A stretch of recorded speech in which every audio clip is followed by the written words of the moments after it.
राजद्रोह कानून, जिस पर हाल ही में सुप्रीम कोर्ट ने फैसला सुनाते हुए अस्थायी रूप से रोक लगा दी है। अब 21वीं सदी में 152 साल पुराने कानून के आधार पर फैसला किया जाए, यह सुनने में अजीब लगता है।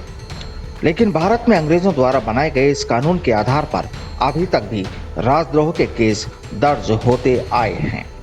अब आप साल 2014 से 19 के आंकड़ों को ही देख लीजिए।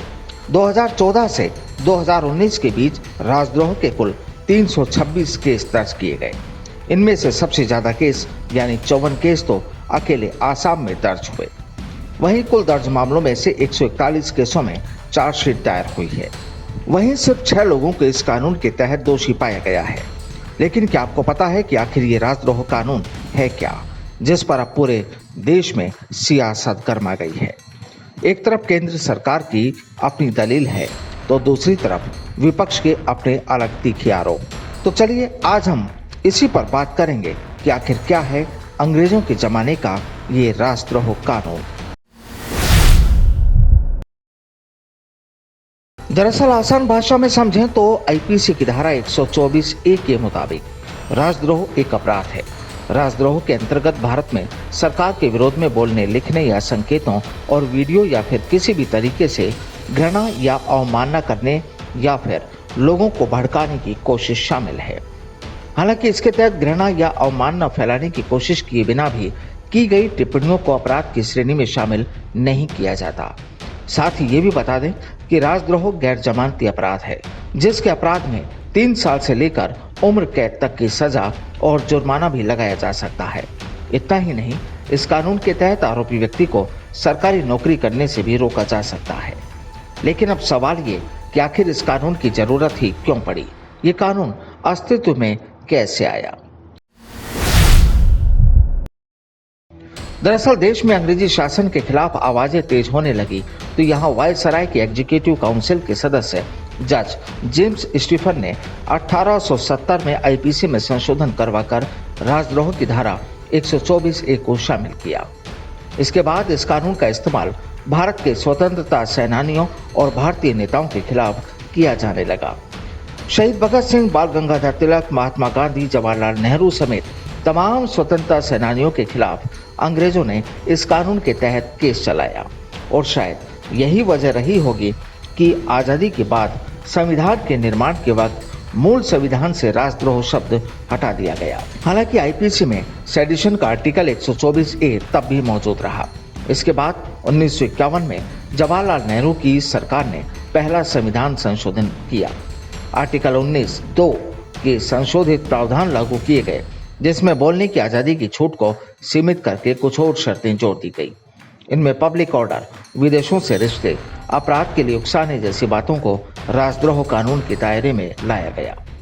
लेकिन वक्त के साथ हुआ यूं कि ये कानून सरकारों और राजनीतिक दलों के लिए उनका हथियार बन गया।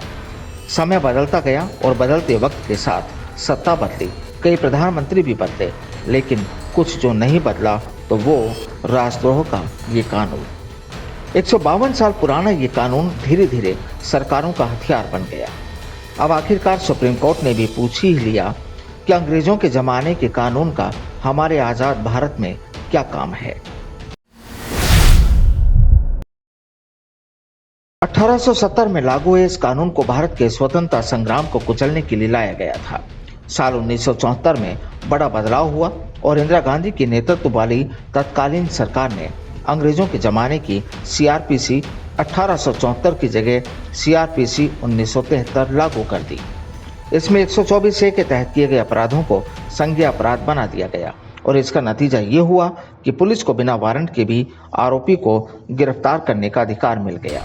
इसके बाद तो इस कानून का इस्तेमाल राष्ट्र की सुरक्षा और एकता की रक्षा की बजाय राजनीतिक हथियार के रूप में होने लगा। अब अंग्रेजों ने तो अपने ही बनाए इस कानून को 2009 में खत्म करने का फैसला किया। 2010 में इसे खत्म भी कर दिया, लेकिन भारत में इसी कानून का और भी सख्त रूप आज तक भी लागू है। लेकिन अब यहाँ आप सबके मन में यही सवाल होगा कि आखिर इतने सालों बाद इस कानून पर बैन लगाने या फिर इसमें संशोधन करने की मांग क्यों उठ रही है। दरअसल हाल ही में राजद्रोह कानून पर सुनवाई करते हुए 10 मई को सुप्रीम कोर्ट ने सरकार से 3 सवाल पूछे। चीफ जस्टिस एनवी रमना ने सॉलिसिटर जनरल तुषार मेहता से कहा कि राजद्रोह कानून के मामले में कोर्ट ने 9 महीने पहले नोटिस जारी किया था। सरकार ने अब हलफनामा दिया है, आखिर आप कितना वक्त लेंगे?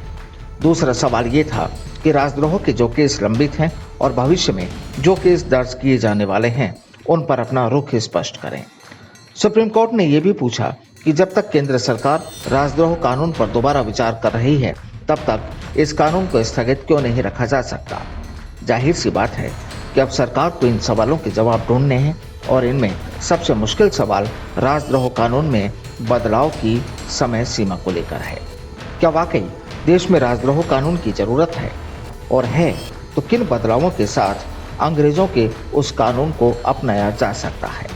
खैर, फिलहाल तो सुप्रीम कोर्ट के जजमेंट का ही सबको इंतजार है। Bureau report, the fact India.